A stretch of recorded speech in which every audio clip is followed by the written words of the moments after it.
Did you know Elvis Presley served in the military? Have you heard all of his patriotic songs? Number 10. There's a brand new day on the horizon. Ever wondered what happened when Elvis got political? While not overtly classified as a patriotic anthem, There's a Brand New Day on the Horizon captures Elvis's optimistic vision for America during troubled times. Recorded in 1970 during his Nashville sessions, this forgotten gem remained relatively obscure compared to his chart-topping hits. The song emerged during a period when the country faced significant social and political upheaval, with the Vietnam War dividing the nation and civil rights struggles continuing to reshape American society. Elvis delivered the lyrics with surprising conviction, his voice carrying a maturity that reflected his own evolution as an artist and citizen. The production featured a subtle orchestration that underscored, rather than overwhelmed, Elvis's passionate vocals. Unlike his more bombastic performances here, the King opted for restraint, allowing the hopeful message to take center stage. What makes this song particularly fascinating is its contrast to Elvis's carefully cultivated, apolitical image. Throughout most of his career, Colonel Tom Parker, Elvis's manager, steered the singer away from making explicit political statements that might alienate portions of his fan base. This song represents one of the rare moments when Elvis ventured closer to commentary on the American condition, though still cloaked in broad optimism rather than specific policy positions. The lyrics speak to renewal and restoration of national spirit without explicitly referencing specific events or parties. This ambiguity allowed listeners across the political spectrum to find resonance in his words. Music historians have noted that this approach, patriotism without partisanship, characterized much of Elvis's more political material, making these songs accessible to a broad audience while still conveying genuine sentiment.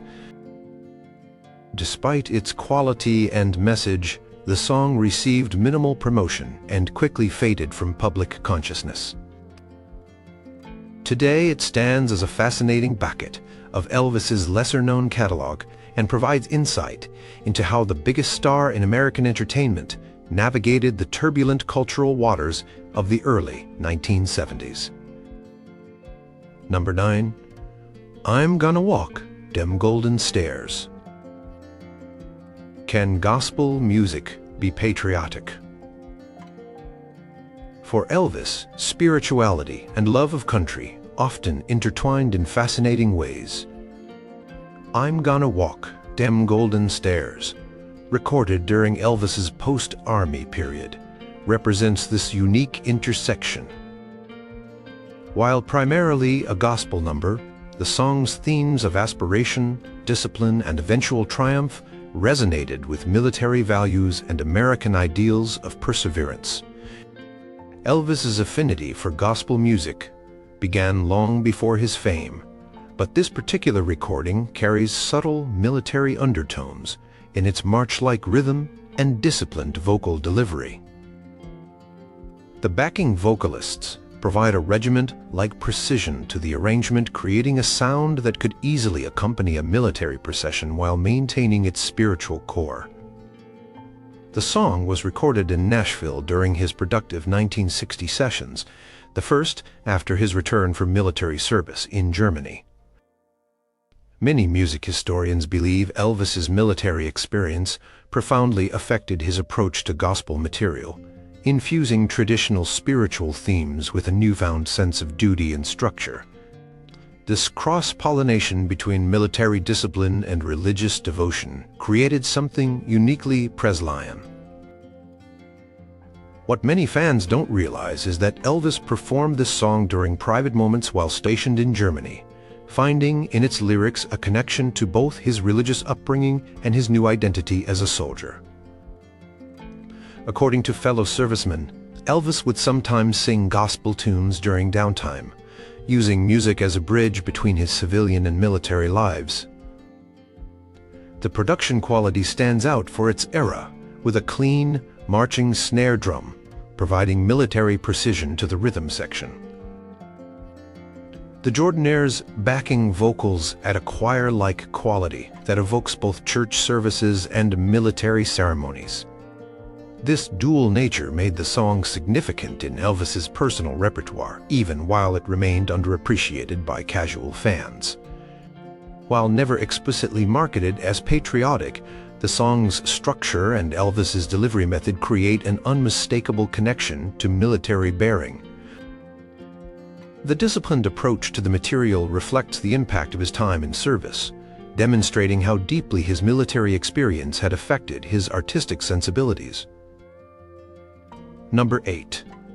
Violet, Flower of New York. Remember Elvis's college songs?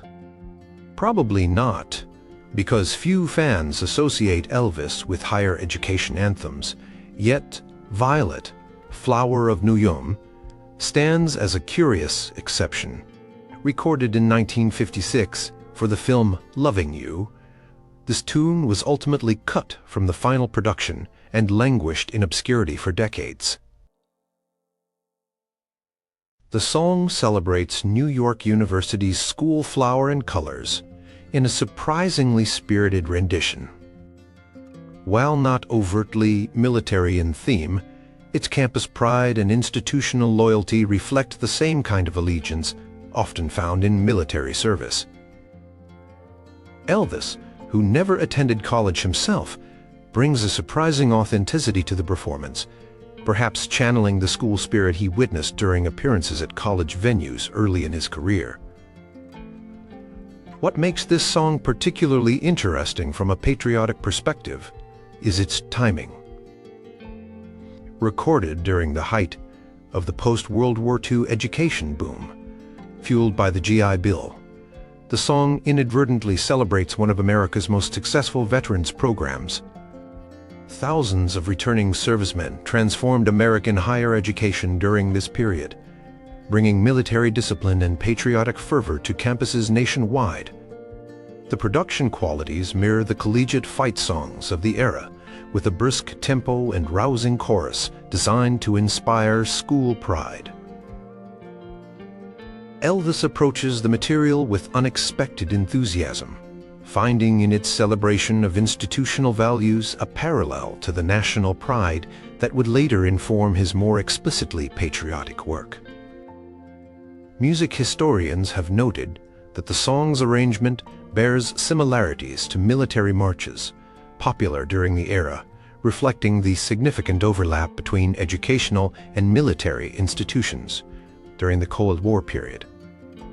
The brass section in particular evokes military bands, while maintaining enough rock and roll elements to satisfy Elvis's core audience. Though never released during Elvis's lifetime, Violet later emerged on comprehensive box sets and demonstrates how even educational anthems in Elvis's hands could take on patriotic dimensions. The song represents a fascinating cultural poppet from an era when American higher education and military service were closely linked in the national consciousness. Number 7. U.S. Mail. How does wordplay become patriotic? In Elvis's hands, even a pun could carry national pride. U.S. Mail, released in 1968 as Elvis was preparing for his famous comeback, cleverly plays on U.S. Mail while asserting a distinctly American masculinity. While not overtly military or flag-waving, the song established Elvis as a distinctly American archetype during a period of significant cultural upheaval. The song came during a pivotal moment in American culture. With the Vietnam War at its height and traditional notions of masculinity under scrutiny, Elvis's confident delivery of U.S. Mail positioned him as a bridge between traditional American values and contemporary culture. The recording features a prominent electric guitar with country inflections, creating a sound that was simultaneously modern and rooted in American musical traditions. What many listeners missed was the subtle military bearing in Elvis's vocal delivery. Having completed his service several years earlier, Elvis brought a certain disciplined confidence to the recording that echoed military posture, without explicitly referencing it. Session musicians later recalled that Elvis approached this song with particular attention to its representation of American character.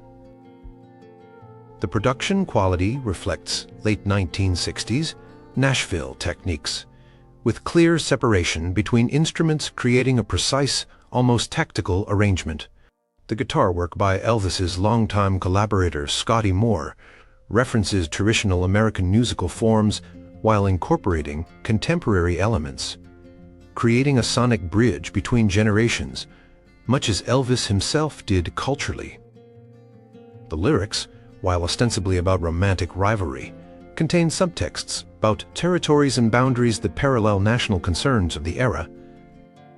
Elvis delivers these lines with a wink and a nod, but beneath the humor lies a statement about American identity during a fractured cultural moment.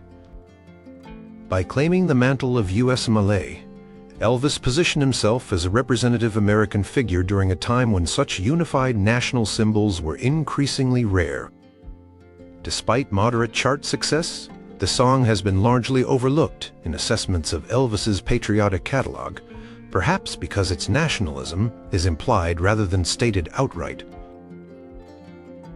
Nevertheless, it represents a fascinating example of how Elvis could infuse seemingly lightweight material with subtle national significance. Number 6. American Turd. Have you ever heard 3 songs become one powerful statement? Few Elvis performances capture his complicated relationship with American identity more completely than An American Tlia. While better known than other entries on this list, its complexity and significance remain underappreciated by casual fans. This medley, combining Dixie, All My Trials, and the Battle Hymn of the Republic, represented Elvis's ambitious attempt to reconcile conflicting American traditions through music. Elvis began performing this medley in 1972, a period of continued national division over Vietnam and civil rights. By combining a Confederate anthem with a spiritual associated with the civil rights movement and concluding with a Union battle hymn, Elvis created a musical reconciliation that spoke to his vision of a united America. The arrangement progressed from contemplative to triumphant, mirroring the nation's ongoing journey toward resolving its contradictions.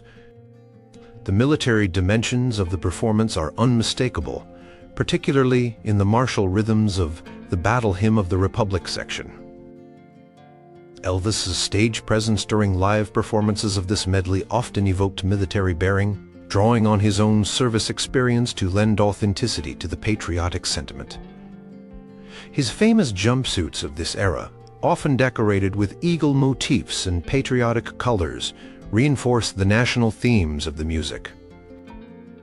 What many listeners miss is how Elvis's vocal approach changes throughout the medley, adopting different American vocal traditions for each section. His delivery of Dixie acknowledges his Southern roots while avoiding sentimentality. His approach to All My Trials shows respect for African American spiritual traditions, and his soaring rendition of Battle Hymn embraces the Northern martial tradition with full-throated conviction. This vocal journey itself represented a kind of American unity through diversity. The production typically featured a full orchestra with prominent horn section for the Battle Hymn portion, creating a sound reminiscent of military bands. Elvis's touring band, particularly during his Las Vegas engagements, executed these arrangements with precision that reflected the discipline of military musical traditions while maintaining rock and roll energy. While An American Trio became a concert staple, its complex message about national reconciliation has sometimes been reduced to simple patriotism and retrospective analyses. The performance deserves recognition not just as a patriotic showstopper, but as Elvis's nuanced commentary on American identity during a fractured historical moment. Number 5. Forget Me Never. Did Elvis ever sing directly to veterans? Forget Me Never. A ballad recorded in 1966, but not released until after Elvis's death, stands as one of his most direct addresses to military sacrifice.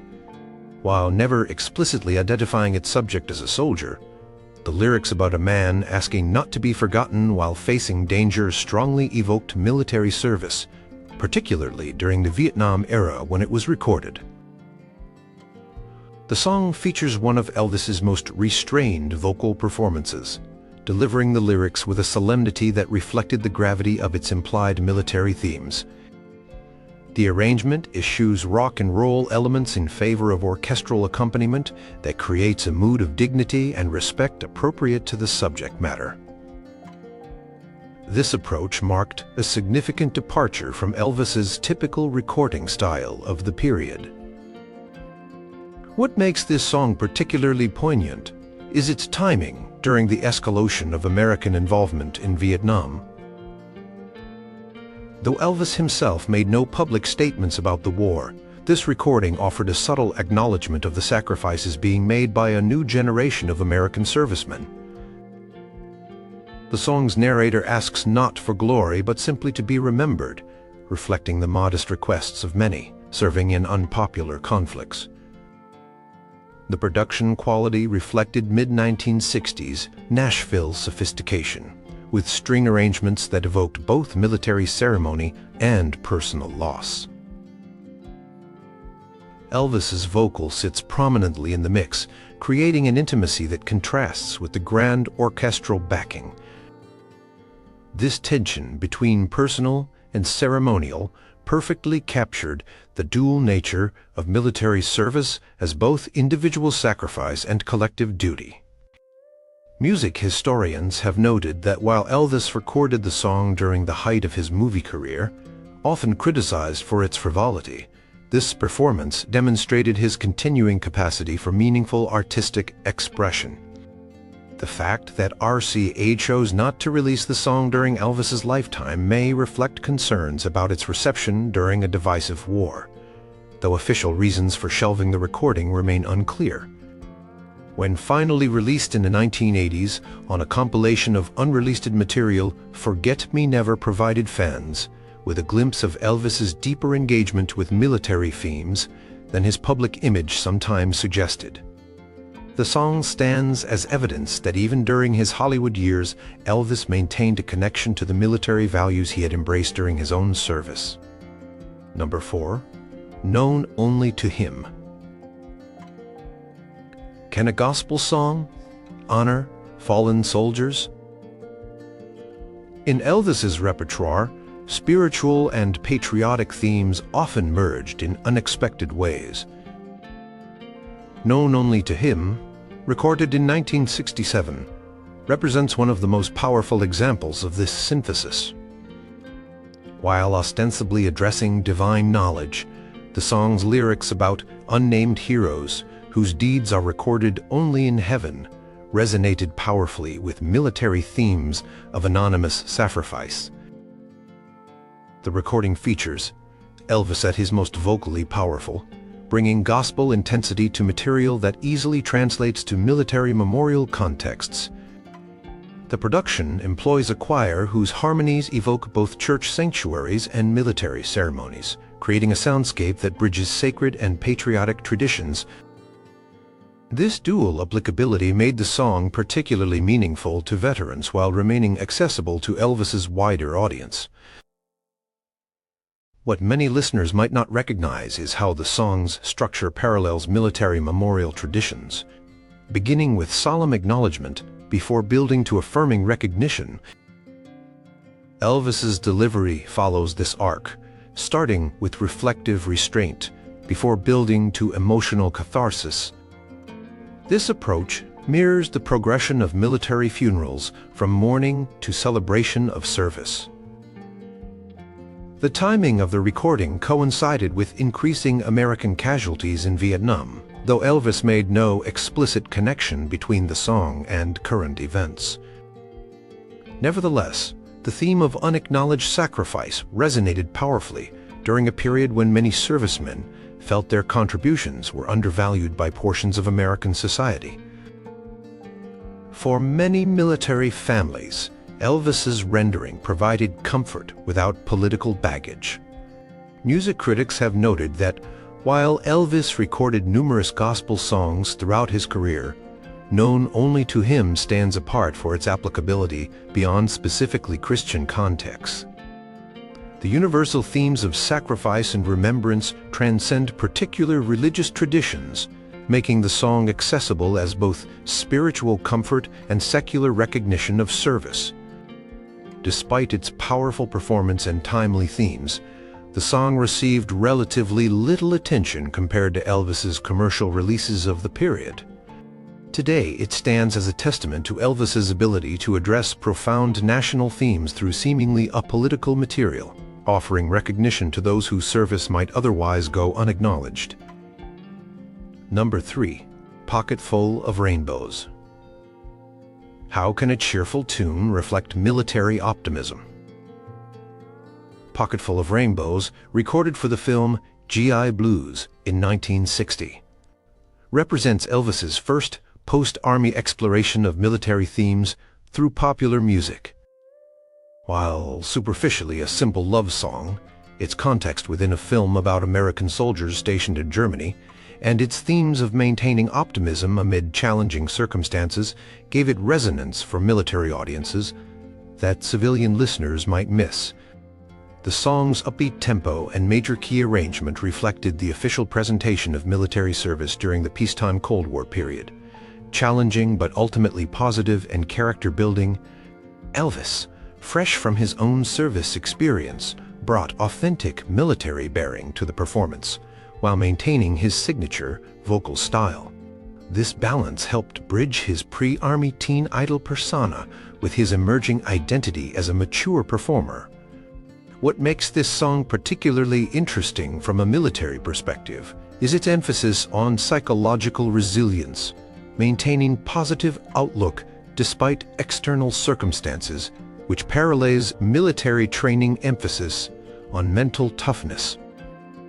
Elvis delivers the lyrics with conviction born of genuine service, experience lending authenticity to what might otherwise seem like Hollywood fantasy about military life. The production quality reflected the high standards of Elvis's post-army recordings, with clear distinction between instruments and vocals creating a precision that subtly echoed military values. The background vocals provide support without overwhelming Elvis's lead, creating a team dynamic reminiscent of military unit cohesion. These subtle production choices reinforced the military themes without making them explicit. Film historians have noted that while GI Blues presented a Sondheim version of military service appropriate to its era, songs like Pocketful of Rainbows contain genuine emotional truth about how servicemen coped with deployment challenges. The optimism wasn't merely Hollywood invention, but reflected genuine military culture of the period, particularly among peacetime forces in Europe where Elvis himself had served. Though overshadowed by the film's title track, Pocketful of Rainbows has gained appreciation among military veterans who recognize in its cheerful determination an authentic reflection of service culture. The song represents an important transitional moment in Elvis's career when his own military experience began influencing his artistic choices. Number 2. The Wonderful World of Christmas. Did Elvis record a Christmas song about veterans? Most fans associate Elvis's Christmas recordings with classics like Blue Christmas, but his 1971 rendition of The Wonderful World of Christmas contains subtle patriotic dimensions, often overlooked by casual listeners. Released during the Vietnam era, The song's emphasis on homecoming and American Christmas traditions carried special significance for military families separated by deployment.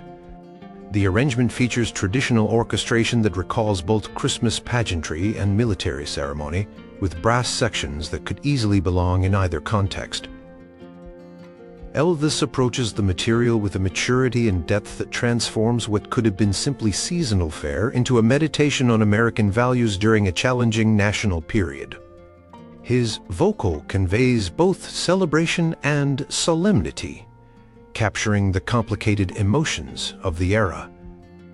What gives this recording particular military resonance is its release timing during a Christmas season when thousands of American service members remained deployed in Vietnam. Without making explicit reference to the conflict, the song's emphasis on American Christmas traditions and family togetherness acknowledged what many military families were sacrificing. The lyrical focus on peace on earth carried obvious subtext during an ongoing war. The production quality reflected RCA's highest standards, with rich orchestration creating a sonic landscape that evoked nostalgic Americana. Elvis's vocal sits centered amid this orchestral tapestry, his voice serving as an anchor much as military traditions anchored many American families during turbulent times. The backing vocalists provide support that enhances rather than competes with Elvis's lead, creating a unified whole that parallels military unit cohesion. Music historians have noted that while Elvis's Christmas albums served primarily commercial purposes, selections like The Wonderful World of Christmas demonstrated his continuing ability to infuse seemingly routine material with deeper cultural significance. The recording demonstrated how even seasonal music could carry subtle commentary on national circumstances without becoming explicitly political. Though never marketed specifically to military audiences, the song found particular resonance among service families who recognized in its celebration of American tradition an acknowledgement of what they fought to preserve. The recording stands as evidence of how Elvis could address national themes through seemingly apolitical material, maintaining his broad appeal while providing specific comfort to those connected to military service. Number 1. If I Can Dream. Can a song change a nation? When Elvis recorded If I Can Dream in June 1968, America was reeling from the assassination of Martin Luther King Jr. and Robert Kennedy, while mired in an increasingly unpopular war in Vietnam. Against this backdrop, Elvis delivered what many consider his most directly patriotic statement, a plea for American unity and recommitment to national ideals during a time of profound crisis. The psalm, specially written for the finale of his 1968 comeback special, represented a significant departure from the light fare that had dominated Elvis's recordings during his movie years. With its direct references to King's "I Have a Dream" speech and its impassioned call for American renewal, the song positioned Elvis not just as an entertainer, but as a voice of national conscience. His performance featured an intensity rarely seen in his studio recordings, with vocal power that reflected the urgency of the moment. What many viewers didn't realize was how the song's themes connected to Elvis's own military service. The lyrics' emphasis on working together toward common goals echoed military values of unit cohesion and shared purpose.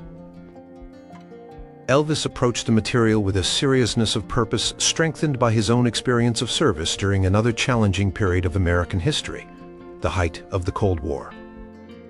This background gave particular weight to his performance.